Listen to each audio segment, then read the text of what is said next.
I always try to prepare like the starter each and every week. I cannot wait to watch him play here tonight. Down the field, what a strike to Benson. And that was a rocket. Fernando Mendoza, a rifle.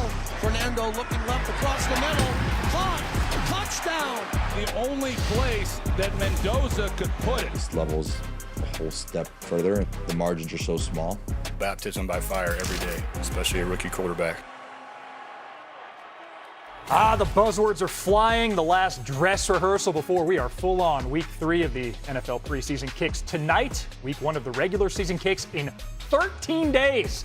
Vegas hosting San Fran at 8 p.m. Eastern tonight on the ESPN Unlimited. Number 1 pick Fernando Mendoza's preseason hasn't really been anything to write home about. Played the first half in its entirety last week. Completed 53% of his passes, 8 for 15, 86 yards, no touchdowns, and a pick. Preseason opener, a little better. 63% completion rate, did have a touchdown with no interceptions. With that, we formally welcome you into NFL Live, running a little 12 personnel today. Jeremy Fowler in studio, and then we have Jason McCourty, Chase Daniel here for the duration out wide. I'm Phil Murphy. Jeremy, let's stay local, start with you, and start with tonight. Fernando Mendoza with the Raiders. How much do we expect to see him in this game? Phil, I'm told he should get a healthy run. It could look somewhat similar to last week where he played the first half. The ultimate number of snaps will be up to head coach Clint Kubiak, but he will play, and they want to see him build on the positives and the negatives from last week.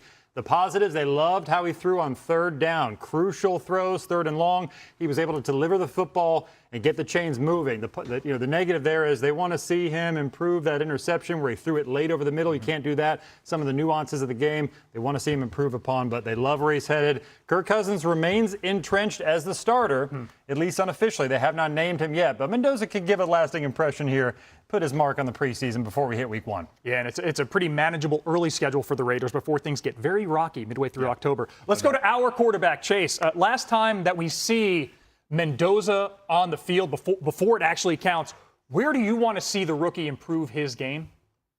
Look, I just think he needs to get comfortable within the offense. And we talk a lot about it. He played like 8 snaps overall in his entire career under center in college. I think he played 10 or 12 last week. So that's the biggest thing is, hey, what's being asked of you at the line of scrimmage? Let's just remember, though, and J-Mac understands this, vanilla game plans in preseason. The Raiders and Clint Kubiak aren't going to show anything out there, but you have to be able to run what the offense says to do. And look, I don't think at any point he can do anything tonight to prove that he's going to be the starter in week 1. And look, 8 of the last 10 quarterbacks, as you're seeing here, that's drafted number 1 overall, they all started week 1. So whatever you think Mendoza week he is playing, if you think it's week 10, it's probably week 5. If you think it's week 5, it's probably week 3. I say that because he's going to be ready. You can't tell me that a quarterback goes out there and if he's playing for the Raiders and they're 1-3, J-Mac, that in week 5, you don't think the fans are going to be clamoring for Fernando Mendoza? That's the one thing as a quarterback, you have to get game reps. Preseason matters, but you have to get game reps and game experience to feel really comfortable out there. And I love what you said, Chase. When you say, what do you want to see from Mendoza? You talked about the vanilla game plans. Well, with a vanilla game plan, I want to see a smooth operation. The second play he got in a week ago was a false start. They were bringing the tight ends in motion. Half the offense knew that what snap count they were going on. The other half didn't. For Mendoza, take control when you get out there and have everybody moving in that same direction. The other part for me is start to speed up the decision making. I think that's a big difference. You talked about him being under center. He was in with the backup offensive lineman against the Texans. I would assume that it's going to be very similar this week. Hey, different situations present different opportunities for you. Make sure you're getting that ball out quick. If you have room to scramble, get up in the pocket. But just everything moving a little bit quicker, I think, in these vanilla game plans, not only for Kubiak on the offensive side of the ball, but also what he's seeing on the defensive side of the ball. We know what lies ahead for Vegas in the AFC West. But again, to point out this schedule for the Raiders, they don't face a playoff team until week 5. Kansas City, a little bit of a technicality because we expect them to be in the mix. And then it's Patriots, Bills, Rams, layover against the Jets, and then Niners, Seahawks, Broncos in quick succession. That is good luck. Brutal, and that's about the time we might think Mendoza might get dropped in. Let's get to some top stories, Jeremy, on this Thursday, and let's start with some positive vibes and promising news out of Indy. Let's do it. Alec Pierce, their star number 1 receiver that they paid this offseason, is back in the practice fold. He's been activated off the physically unable to perform list. It's been a long offseason for Pierce. Had an ankle issue that had to be surgically repaired. He had a PRP shot earlier in the offseason. But now he's good to go. He's out there running routes. They're taking it easy with him today, but he's got 2+ weeks to get ready for week 1. I'm told that has been his goal throughout, is to be ready for the very beginning of the season. Speaking of receivers, Mike Evans, he's been a little beat up in San Francisco at camp, in and out of the lineup with injuries. I'm told regardless, his plan has been to play week 1. Now he's missed some time with a quad. Now he's out a little bit this week with a groin. I'm told the groin is considered minor. So they're going to get on that plane for Australia. They are hoping that number 5 is there with them. That remains the plan. We'll see how it goes. Next week should be able to practice. Then Josh Simmons. This one is tricky because their left tackle has been out with a back issue. It's been considered day-to-day, but I was told that he has been undergoing tests to make sure that it's not something larger concern. So they should know more in the coming days. Right now, he is out of the lineup. He won't play in the preseason finale. They got 2+ weeks to sort out that left tackle spot. They have Jalen Moore, who's kind of like a swing guy. He's expected to start at right tackle this year. Will he have to move to left in the short term if Simmons is out? Yeah, at least Moore's a veteran. But for Simmons, it was a 50-50 split in terms of games played last year. Started 8, missed 9. In games that he played, Kansas City averaged 6 more points per game and 100 more yards per game. Also tonight, a last preseason look at, thank you so much, Jamie. Hey, we'll keep it right by you. That game tonight between SoFi roommates, Rams and Chargers. It's a new look for the Bolts on offense with Mike McDaniel in charge. Expectation is that he will mesh well with Justin Herbert. In McDaniel's 4 years in Miami, the Dolphins used pre-snap motion at the second highest rate. Last season, among 26 QBs with at least 10 starts, nobody had a better QBR while using pre-snap motion than Herbert. But the Chargers ranked just 19th in their frequency of pre-snap motion. With Chase, J-Bone, and J-Mac, we are back here on NFL Live. J-Mac, start with you. The honeymoon phase hasn't even yet officially started in LA, but how do you see the McDaniel-Herbert marriage working out? With McDaniel, I don't know if the honeymoon phase ever really ends. It just always seems like it's blissful there. I'm excited about it. I think what McDaniel specializes, getting the quarterback to understand how to get the ball out quick. And you mentioned the motions and all of that in the pre-snap. I look at a fullback like Alec Ingold, bringing him over, and Charlie Kohler, the tight end from Baltimore. Those aren't household names that the average fan is going to know, but that enables him to run his offense, especially get the run game going. Omari Hampton being able to run behind Ingold as a fullback who's paved the way for 4 different 1,000-yard rushers. I think that's going to help Justin Herbert the most and enable him to do some special things on the offensive side of the ball.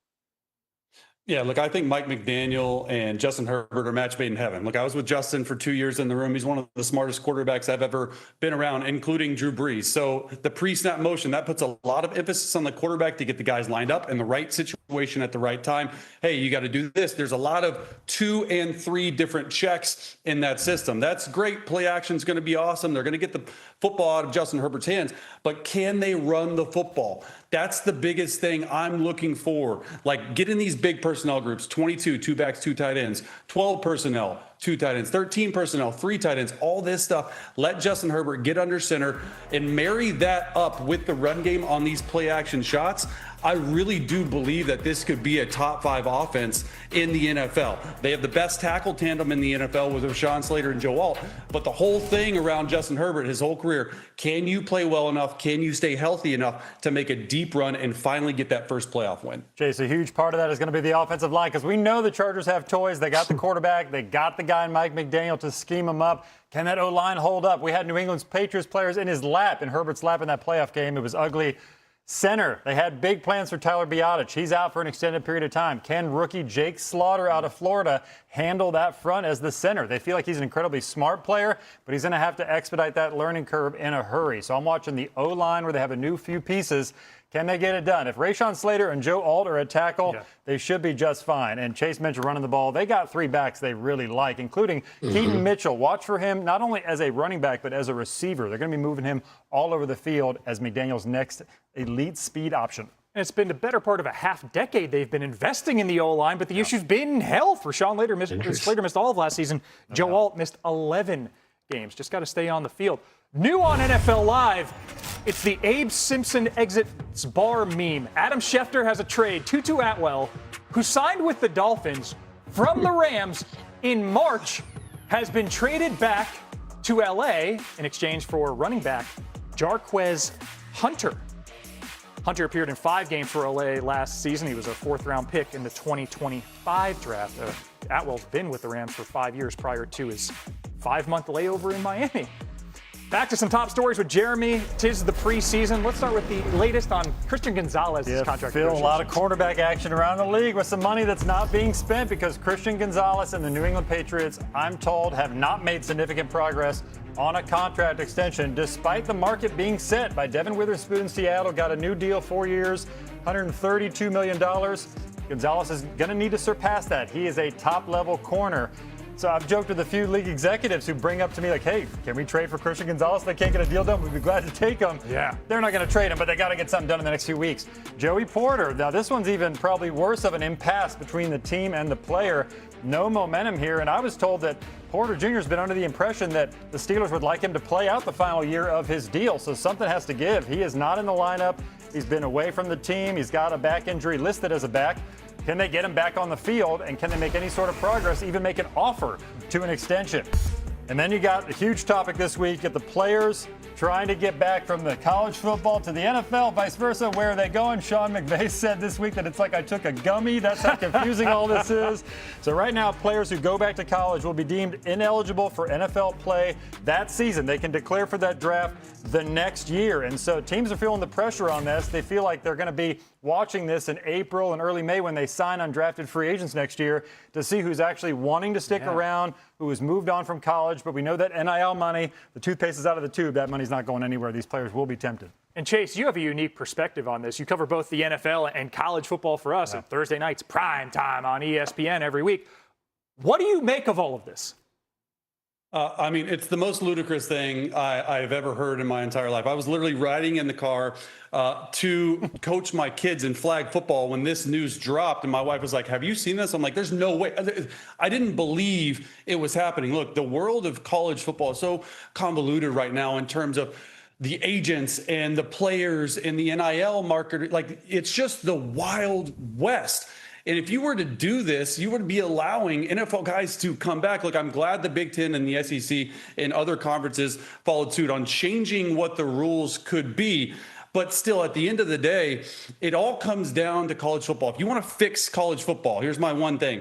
You need a CBA. I know J-Mac was on the NFL Player Association. I was on the NFLPA and a voting rep for 10 years. A collective bargaining agreement. Set rules to actually hold people accountable in college football. Everyone's trying to get one over on everyone. Until that happens, this will not be fixed. It was the most ludicrous thing I'd ever seen. And the vote, the SEC passing the rules to prevent this, was unanimous, 15-0. 16th team LSU abstained from voting earlier this week.